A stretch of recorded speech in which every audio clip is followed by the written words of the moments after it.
Hello বন্ধুরা, আজ আমরা ব্যাখ্যা করতে যাচ্ছি ২০২৫ সালের একটি অ্যাকশন থ্রিলার মুভি যার নাম ক্লিনার। এই গল্পটি একটি মেয়ের যে একটি বিল্ডিংয়ের বাইরে ঝুলে কাজ করত, কিন্তু তাকে একই সঙ্গে বিল্ডিংয়ের ভেতরে আটকে থাকা ব্যাংকের লোকদেরও বাঁচাতে হয়। শেষ পর্যন্ত সে কিভাবে এই দুটো কাজ একসঙ্গে করতে পারে তা জানতে চলুন আমরা মুভির গল্প শুরু করি। আর যদি আপনি প্রথমবার এই চ্যানেলে এসে থাকেন তাহলে দয়া করে চ্যানেলটি অবশ্যই সাবস্ক্রাইব করে নিন। এই গল্পের শুরুতে আমরা জয় নামের একটি মেয়েকে দেখি যে তার বাড়িতে থাকে। তার বাড়ির ভেতরে তার মা বাবা ঝগড়া করছে। বিরক্ত হয়ে জয় ঝুলতে ঝুলতে কিচেন থেকে বের হয়ে বাইরের জানালায় এসে বসে। যদিও সে অনেক উঁচুতে থাকে, তবুও তারা উচ্চতায় ভয় লাগে না। এখানে বসে সে কিছুক্ষণ শান্তির মুহূর্ত কাটায়। তারপর ২০ বছর পরের সিন দেখানো হয়। এখন জয় বড় হয়ে গেছে, কিন্তু তার বাবা মা আর বেঁচে নেই। জয় একা তার বাড়িতে থাকে। সে তার কাজের জন্য দেরি করে ফেলেছে। তখনই তার কাছে একজন মহিলার ফোন আসে, যিনি বলেন যে তোমার ভাইকে সেন্টার থেকে বের করে দেওয়া হয়েছে। তাই জয় তাড়াতাড়ি সেই মহিলার সঙ্গে দেখা করতে যায়। তার ভাইয়ের নাম মাইকেল, যে একটু পাগলের মতো। মহিলাটি বলেন, তোমার ভাই সেন্টার থেকে ৯ বার পালানোর চেষ্টা করেছে এবং এই কারণে আমরা তাকে আর সেন্টারে রাখব না।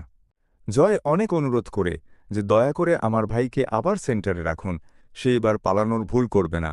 ছোট্ট চাকরি করি, আমি আমার ভাইয়ের দেখাশোনা করতে পারব না। কিন্তু মহিলাটি স্পষ্টভাবে মানা করে দেন। এদিকে জয়ের কাছে অনেক ফোন আসছিল, যেগুলো তার কোম্পানি থেকে ছিল, কারণ জয় ইতিমধ্যেই কাজের জন্য দেরি করে ফেলেছে। তাই জয় তার ভাইকে সঙ্গে নিয়ে যায়। আসলে তার ভাই অ্যাভেঞ্জার্স মুভি দেখত এবং সেগুলো থেকে খুব অনুপ্রাণিত। এই কারণে সে থরের মতো হতে চায় এবং থরের মতো একটি হাতুড়ি সঙ্গে রাখে। জয় কোনোরকমে এখান থেকে সোজা কোম্পানিতে পৌঁছে যায়, যেটি একটি খুব উঁচু বিল্ডিং। সে তার ভাইকে এখানে একজন সিকিউরিটি গার্ডের সঙ্গে রেখে দেয়। এই বিল্ডিংয়ের ভেতরে অনেক মানুষ থাকেন। আসলে এটি একটি হোটেলের মতো।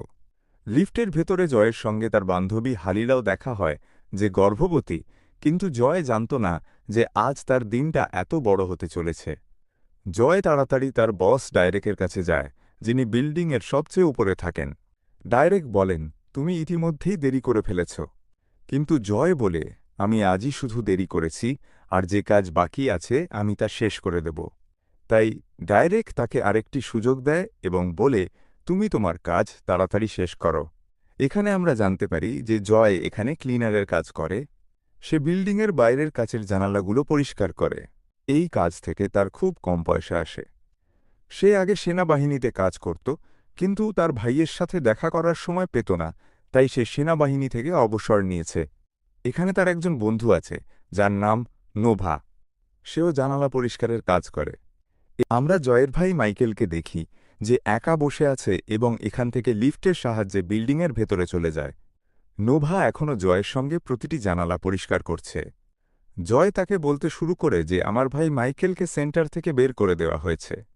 এখন তাকে দেখাশোনার দায়িত্ব আমার উপর এসে পড়বে, আর আমার কাছে তো এত টাকাও নেই। নোভা বলে, আমার কাজ এখন শেষ, বাকি জানালাগুলো তুমি পরিষ্কার করো। এবং সে এখান থেকে চলে যায়। হোটেলের ভেতরে একটি পার্টি হতে চলেছিল এবং সেই পার্টির জন্য প্রস্তুতি চলছিল। কিন্তু জয় সেখানে রাত পর্যন্ত কাজ করে, অর্থাৎ জানালা পরিষ্কার করে। তাকে জানা আছে যে এই কাজ তাড়াতাড়ি শেষ করতে হবে, যাতে সে তার ভাইয়ের সঙ্গে কিছু সময় কাটাতে পারে। কিন্তু তখনই জানালায় মাইকেলও চলে আসে, যে তার বোনকে দেখে ফেলে। সে তার বোনকে বলে যে এখন আমাদের বাড়ি যাওয়া উচিত। তার বোন বলতে শুরু করে যে আরেকটু কাজ বাকি আছে, তারপর আমরা দুজনেই বাড়ি যাব। কিন্তু তার ভাই তার বোনের উপর খুব রেগে যায় এবং রাগ করে সেখান থেকে চলে যায়। কিন্তু জয় যখন সেখানে জানালা পরিষ্কার করছিল, তখন তার পা পিছলে যায় এবং তার হাত থেকে কিছু জিনিস ছুটে নিচে পড়ে যায়, এবং সেই জিনিসটি একজন লোকের উপর পড়ে। যদিও সেই জিনিসের কারণে লোকটির কোনো আঘাত লাগেনি। তখনই এই বিল্ডিংয়ে একটি গাড়ি আসে। কিছু লোক গাড়ি থেকে বের হয়। এদের সবার মুখে মুখোশ পরা ছিল এবং এই সবাই বিল্ডিংয়ের ভেতরে ঢুকে যায়। ততক্ষণে জয়ও ডাইরেক্টকে বলে দেয় যে আমার কাজ শেষ হয়েছে, তাই তুমি লিফট চালাও এবং আমাকে উপরে তুলে নাও। তাই সে তখনই লিফট উপরে তোলা শুরু করে। হোটেলের ভেতরেও পার্টি শুরু হয়ে যায়। সেখানে জেরাল্ড নামে একজন লোক বক্তৃতা দিতে শুরু করে এবং সে তার কোম্পানির গুণগান করতে থাকে, যে আমরা কতটা উন্নতি করেছি এবং আমরা দেশের জন্য এভাবেই কাজ করে যাব। কিন্তু যারা মুখোশ পরা ছিল তারা মাঝখানে কথা বলতে শুরু করে। তাদের মধ্যে একজন লোক জেরাল্ডের সঙ্গে প্রশ্ন উত্তর করতে শুরু করে, কিন্তু জেরাল্ড তার কোনো উত্তর দেয় না।